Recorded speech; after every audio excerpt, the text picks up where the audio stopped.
Welcome back! In the first episode, we discussed the nations that would become the Axis powers. Now it's time to look at the opposite side. The picture we get is not as clear.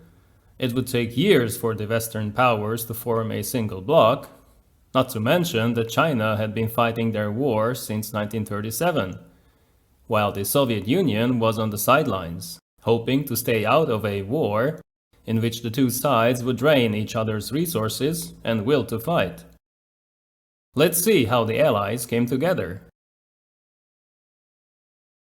While in the first video we saw countries that were unsatisfied with the 1919 peace treaties, Great Britain and France were guarding the status quo, the existing world order in which they controlled most of Africa and large parts of Asia.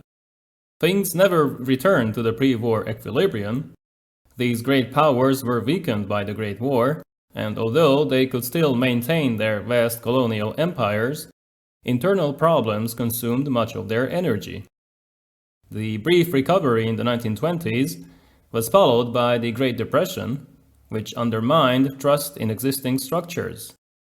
Some people were looking at the Italian and German example with envy. Others believed it was time to give communism a shot, while the elites in both countries tried to hold on to power. As the USA retreated from the international scene, the Soviet Union was slowly rebuilding and isolated, and Britain tried to stay away from continental issues. France remained the only major military power in Europe. The country lost around 3 million men in the war. The nation remained shell-shocked. Its priority was to prevent German resurgence, mainly because Germany's population and economy were still larger. The country demanded huge reparations from its former enemy, which soon led to confrontation, an occupation of the Ruhr in 1923 by French and Belgian troops, passive resistance by the Germans, which damaged both currencies, and finally, British and American pressure that forced France to seek a compromise, and a realization that France's new Eastern European allies were weak. To protect the country's border with Germany, a chain of fortifications, the Maginot Line, was built. This required massive spending, while the economy was hit hard by the Great Depression. In the early 1930s, democracy seemed to be in crisis. Right-wing groups were becoming more vocal. Xenophobia against foreign workers and even Jewish refugees from Germany was spreading, and solutions were nowhere in sight. This led to the creation of a three-way coalition, the Popular Front, which included socialists, centrists, and even communists. They won the 1936 elections, implemented labor-friendly reforms like the 40-hour week, paid vacations, etc. But both unemployment and inflation remained high. After only 13 months in power, the coalition fell apart, leaving behind a divided society, with the working class feeling nostalgic, while the middle class felt betrayed. The next government could not achieve much.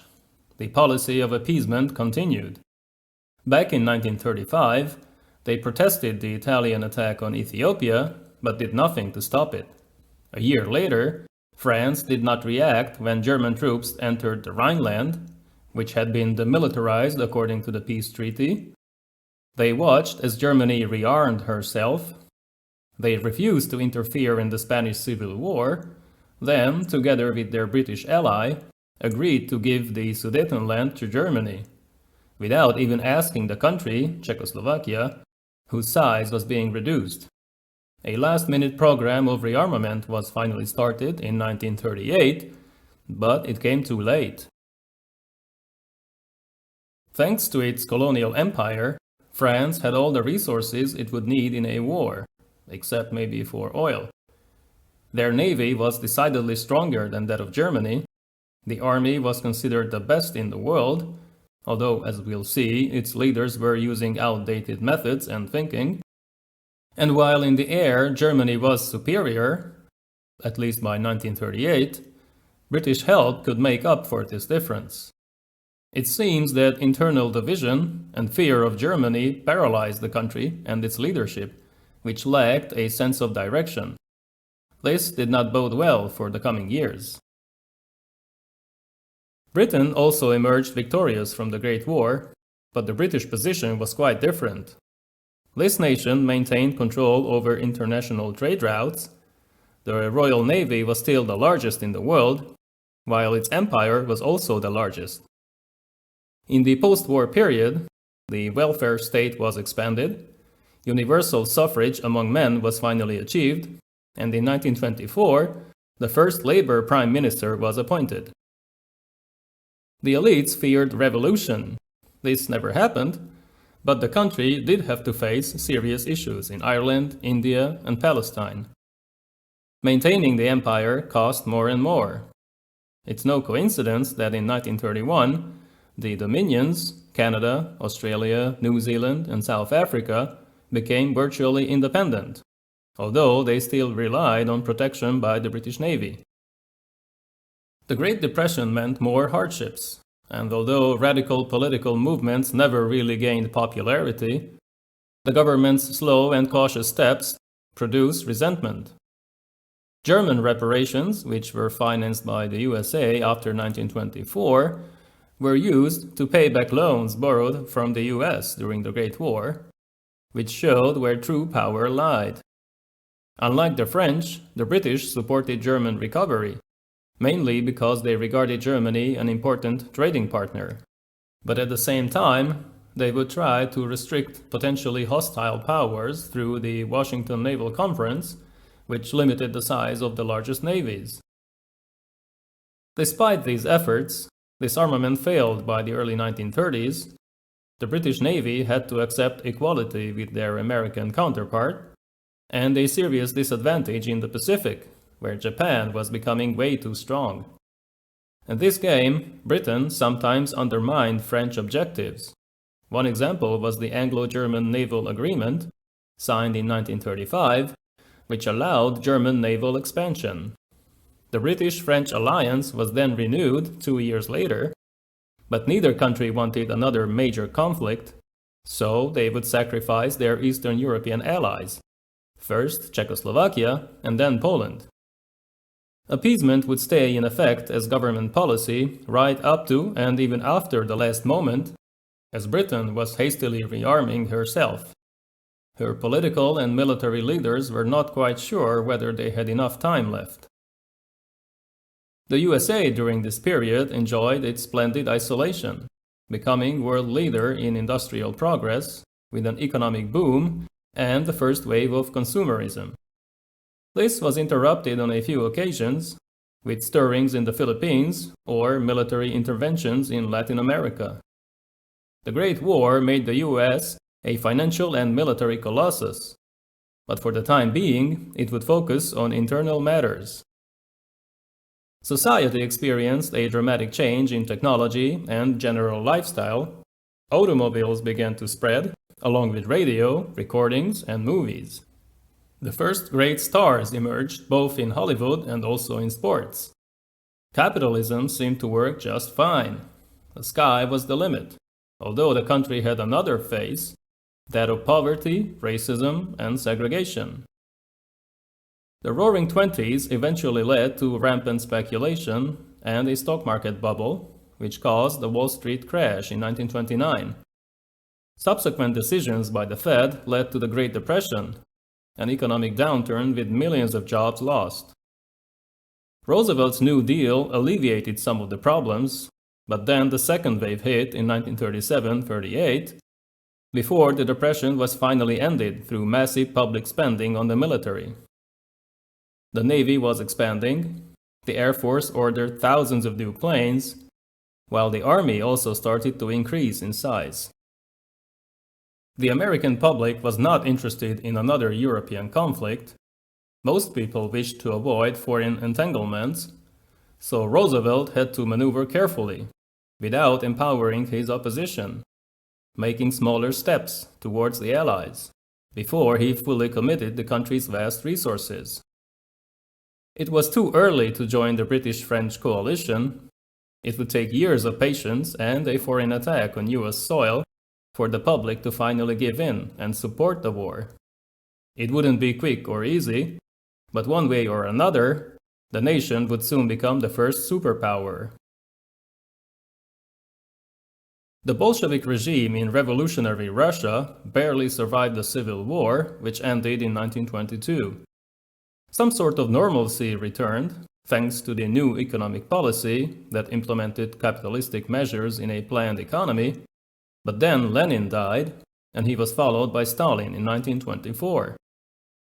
Within a few years, rational decisions were replaced with extreme measures, hastened industrialization, rearmament, and the elimination of well-to-do farmers, all in the name of progress. But in reality, Stalin wanted to build a huge industry which would support a huge army to defend the Soviet Union against imperialistic aggression. His paranoia grew over time. In 1931, he even feared Polish and Romanian invasion, which was very unlikely to say the least. In the 1930s, what Stalin had managed to build up by spending and wasting enormous amounts of natural and human resources was almost completely destroyed, as more and more people, even important political and military leaders, were sent to the Gulag, a network of work camps that relied on slave labor.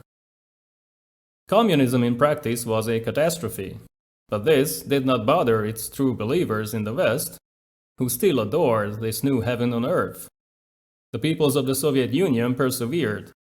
They were familiar with hard conditions, but the regime was obviously not dear to them. There were significant achievements when it came to education, equality between the sexes, which usually meant more work for women, and the economy, which entered a relatively modern industrial phase. But fear, waste, and a complete disregard for human life did not paint a rosy picture of the country. Stalin viewed the Western powers with great suspicion, which was mutual. Because of this, talks with Britain and France did not achieve anything, and then the Soviet Union made a pact with Germany instead, forming a quasi-alliance. Even after war broke out, the Allies were thinking about confrontation with the Soviet Union instead of Germany. They were planning to assist Finland in the Winter War of 1939-1940. Then they thought about bombing the Soviet oil fields from Syria, which never happened due to difficult logistics. Stalin, on the other hand, managed to postpone a war with Germany, but in the end, his decisions almost led to the collapse of the Soviet state. It would take a German invasion to finally push the Soviets into the arms of the Allies, which they happily accepted. China in the 1920s was weak and divided. It was ruled by dozens of warlords who often fought each other and served foreign rather than domestic interests. In 1926, the nationalists and communists formed a coalition, and in the Northern Expedition, they defeated several of these warlords. The leader of the nationalists, Chiang Kai-shek, decided to eliminate his partners, so while his government finally had control over the central part of China, a long war against the communists began. In the 1930s, as Chiang became the ruler of China, at least on paper, as he had to rely on a loose alliance with the remaining warlords, he focused on the complete eradication of the communists, while Japan was thinking about a full invasion of China. The new conflict started in 1937, which is why we can claim that in fact China was the first allied nation, actually fighting the aggressors.